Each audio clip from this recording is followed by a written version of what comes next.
worked in China for 6 years when I worked for Procter & Gamble. I'm a chemical engineer by degree. P&G hired me in management, and I managed in the business there, but I was one of the pioneers in launching our American brands into China. We were based in Guangzhou for 6 years back in the 90s.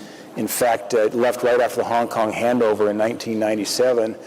But when we step back and look at why is India important, I mean, there's this global strategic pivot going on that is increasingly moving away from China in terms of capital investment and looking at where's the next big opportunity, and it's India. And I think of it in terms of as was mentioned earlier, of course, the two largest, most popular countries in the world, India and China, and now India is slightly larger than China. But I look at the innovation ecosystem, and when you go to China, of course, I was just there in March. I met with Premier Li Qiang as well as Vice Premier He Lifeng, who's negotiating that hopefully a China trade deal in Geneva with Jameson Greer here a month or so ago. But I had the similar meetings in March. And you look at the innovation ecosystem in China, and it's remarkable. It's world-class. It's not only the quality that's coming out in the innovation, but it's also the scale. So now we step back and I think about China versus India. And when I take my smartphone around the world, when I go to China, I don't dare bring this phone into China. It's either left here in Washington or it's in an RFID bag secure, but I would not dare bring this phone into China. I go to India, happy to be telling my family, my grandkids, we're going to FaceTime Grandpa, talk to my wife, it's all on this phone. And that one illustration perhaps says a lot in terms of trust, because certainly when you think about capital, it's about where you can trust, where you have confidence, not only in literal return on capital, actually getting capital back out if you need it.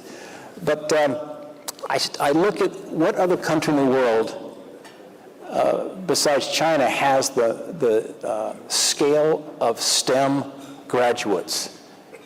It's India. You think round numbers, round to the nearest million, if China is graduating about 4 million STEM grads a year, round numbers, India at about 3 million, the United States at roughly 1 million. So you take the US plus India, we're about equivalent with China as it relates to thinking the future of talent. And oh, by the way, just this last year, no surprise, Indian students now exceeded Chinese students in terms of coming into our universities. And so as you think about Wayne Gretzky's famous line, he was good because he skated to where the puck was headed. Where's the puck headed right now? Let's keep an eye on where the innovation ecosystem's headed and where we're going to have the talent and the trust. And to me, that's, you land over on India. And in my trips over to India, it reminds me a lot of how China felt back when I was there launching businesses 20 years ago. I see so much potential. And then you see the incredible quality of innovation coming out, solving difficult problems in so many areas. And I'm bullish about the long-term prospects. If you like the video, do like, comment, share and subscribe.